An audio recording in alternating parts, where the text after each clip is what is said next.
Hai, welcome to Artocles. Kisah-kisah berikut terlalu panjang jika kita buat konten short, serta terlalu pendek apabila dibikin satu video khusus. Dan seperti biasa, banyak hal bisa kita ambil sebagai pembelajaran dalam kehidupan sehari-hari.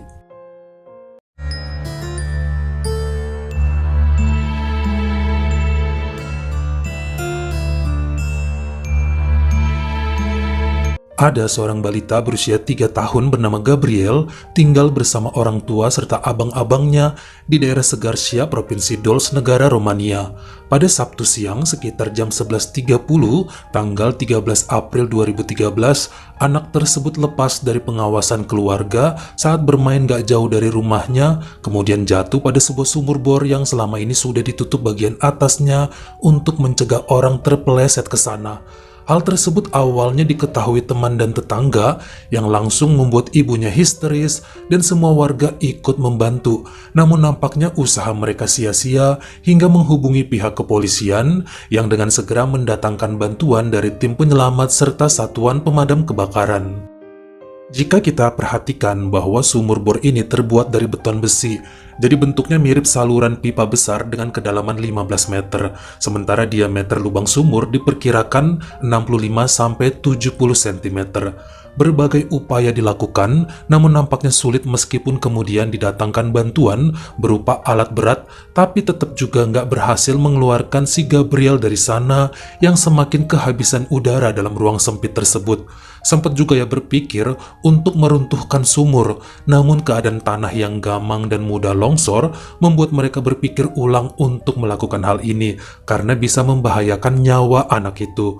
Terlihat ibu, ayah, paman, dan saudara-saudara Gabriel mulai stres karena berbagai upaya telah dilakukan, namun belum satu pun menampakkan hasil. Sempat juga beberapa petugas mencoba masuk, namun ruang geraknya terlalu sempit, seperti nggak bisa ngapa-ngapain hingga ditarik kembali dan memikirkan rencana lain. Setelah lebih dari 5 jam dan keadaan mulai buntu, tiba-tiba ada seorang bocah warga situ yang dari tadi nontonin aja mengajukan diri untuk masuk ke sumur tadi guna mengangkat Gabriel. Remaja tersebut bernama Christian Marian yang berusia 14 tahun dan masih duduk di kelas 1 SMP Segarcia. Dengan tegas menyatakan berani jika dirinya diikat dengan tali dan dimasukkan ke sana untuk menyelamatkan balita tersebut. Awalnya semua tim, bahkan ayah Christian tidak mengizinkan ya sebab terlalu beresiko. Di dalam sana sangat gelap, takut pegangannya lepas dan tali putus. Ngeri kehabisan nafas juga khawatir Christian bingung cara mengangkat Gabriel dari sana. Namun nampaknya mereka nggak punya pilihan lain, terkhusus saat tahu waktu terus berjalan dan Christian tetap mendesak mau menyelamatkan balita itu. Mereka pun mengizinkan meski ayah remaja tersebut ketakutan dan mulai menangis sambil memeluk anaknya. Awalnya beberapa petugas pemadam mengajarkan hal apa aja yang akan dilakukan oleh Christian, lalu memasangkan lampu di kepala serta mengikat tubuh bocah itu pada sebuah tali, sampai benar-benar merasa siap, kemudian memasukkan anak tersebut secara terbalik 180 derajat ke sumur, mengulur tali, serta menginstruksikan apa yang dilihat serta yang akan dilakukannya. Komunikasi dengan menggunakan earphone tersebut memudahkan Christian untuk menolong Gabriel yang terus menangis. Sementara dada remaja itu juga semakin sesak karena posisi kepala di bawah serta kaki di atas. Selain memang semakin dalam sumur itu, semakin tipis oksigen yang ada. Sampai 11 menit kemudian, Christian menyuruh mereka narik ke atas dan beramai-ramai segera mereka tarik tambang secara hati-hati sampai muncullah 2 anak tersebut di permukaan sumur dalam keadaan hidup. Ayah Gabriel langsung menggendong dan menciumi anaknya serta bersyukur karena masih selamat. Sementara Christian juga selamat, cuma dia merasakan sedikit deg-degan karena jantungnya terpompa kencang sehabis dalam posisi terbalik. Tapi dia baik-baik aja dan menjadi kebanggaan serta pahlawan bagi masyarakat Segarcia. Menurut pihak rumah sakit yang menangani Gabriel, balita tersebut memang terkena shock trauma akibat kejadian ini. Ada kerusakan tulang di belakang lehernya karena terpeleset saat pertama masuk, serta sempat mengalami sesak nafas akibat berjam-jam kekurangan oksigen dan menelan air sumur. Namun keadaan semakin baik lalu dia pun dipertemukan dengan sang pahlawannya, Christian. Remaja ini memang terkenal suka menolong dan selalu tersenyum pada siapapun. Dalam catatan warga situ, pada tahun 2010, Christian juga pernah menyelamatkan 3 bocah yang terjepit mobil saat terjadi kecelakaan di jalan pusat wilayah Segarsia, bahkan kemudian menghubungi polisi. Pernah juga membantu temannya yang cedera akibat sebuah peristiwa mengerikan dari sepeda di tahun 2011. Kamu bisa nontonnya video penyelamatan Gabriel dari sumur tersebut oleh Christian pada link yang saya tempel di deskripsi. Karena waktu saya coba tampilkan di sini, videonya malah terkena hak cipta.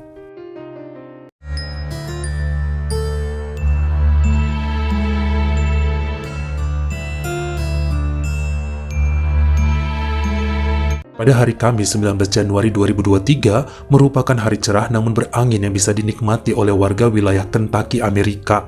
Di hari tersebut juga, seorang wanita berusia 72 tahun bernama Lillian Curtis masuk dan duduk di kursi belakang mobil birunya yang dikendarai oleh sang putri bernama Mary Graham.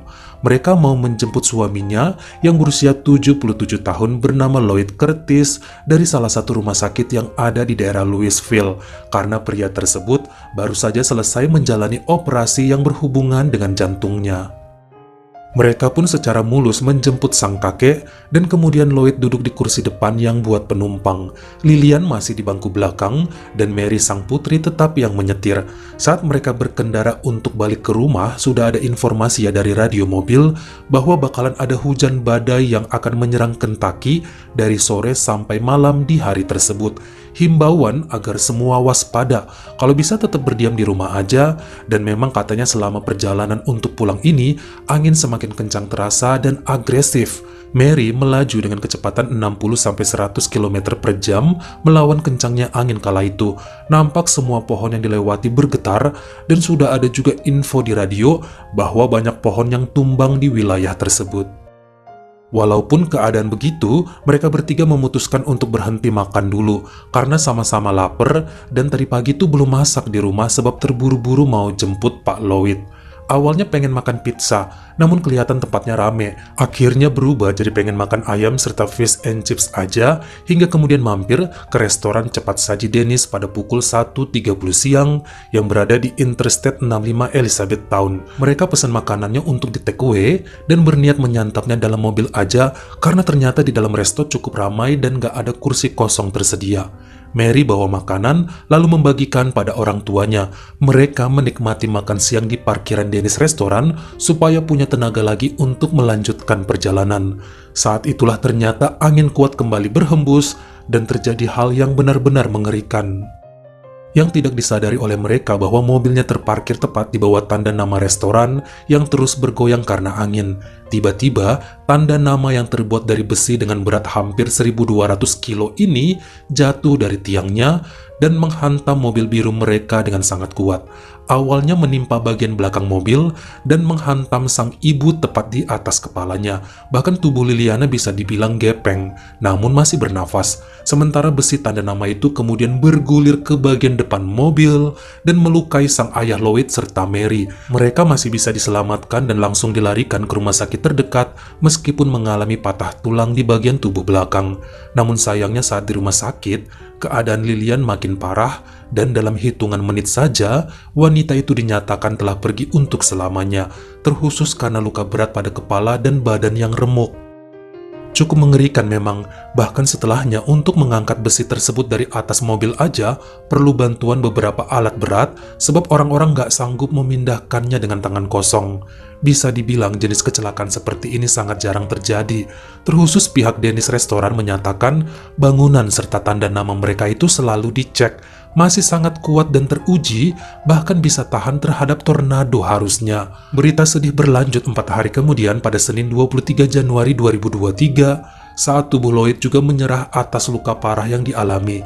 Pria berusia 77 tahun tersebut pergi untuk selamanya dan hanya sang putri Mary yang sampai saat ini masih bertahan namun sudah menjalani belasan operasi untuk perbaikan tulang. Memang sedih ya mengingat usia pernikahan Lillian dan Lloyd adalah 50 tahun dan harus diakhiri oleh sebuah tanda nama restoran. Keluarga mereka juga mendapat uang kompensasi tinggi dari pihak Dennis, namun gak pernah diumumkan besarannya. Mereka juga bertanggung jawab atas perobatan yang dijalani Mary sampai saat ini. Namun, anak-anak yang lain bulan lalu membuka penggalangan dana di GoFundMe untuk acara pemakaman orang tuanya. Hasilnya 2 kali lipat dari target yang diharapkan.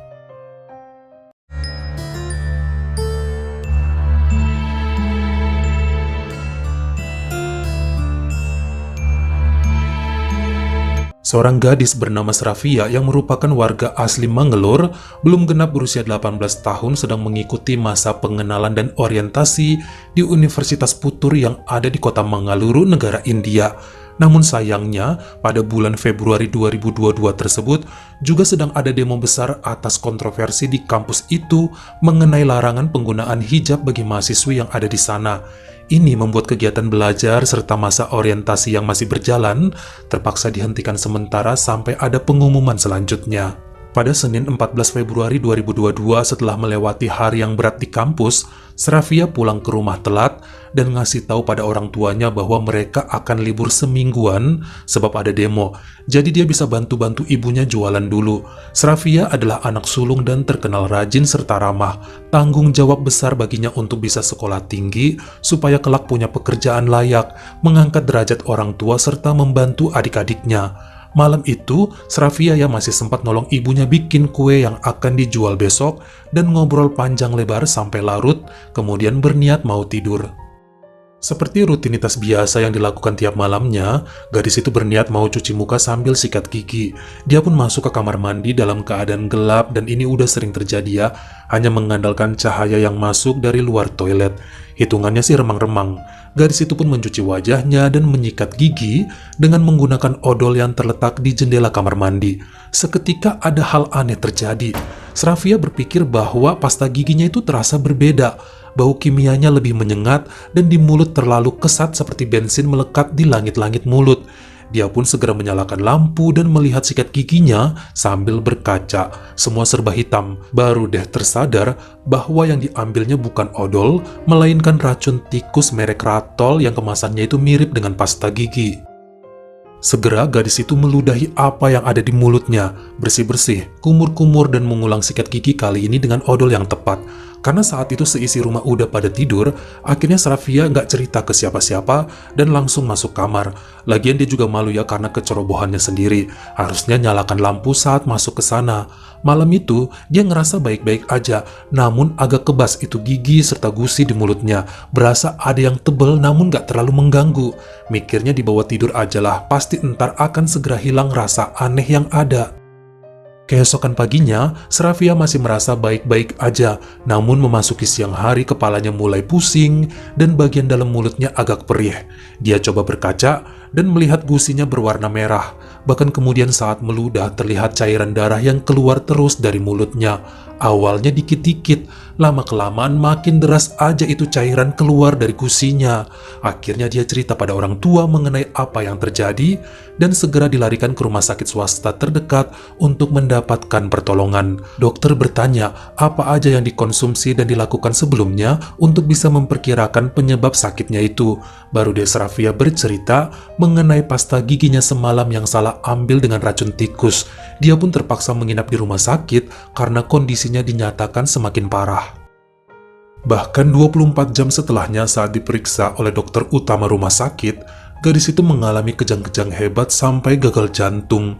Mereka segera memindahkan Srafia ke ruang emergency untuk mendapat penanganan lanjutan lebih serius, bahkan memanggil seorang dokter ahli dari New Delhi untuk membantu situasi tersebut yang hampir nggak pernah terjadi di sana.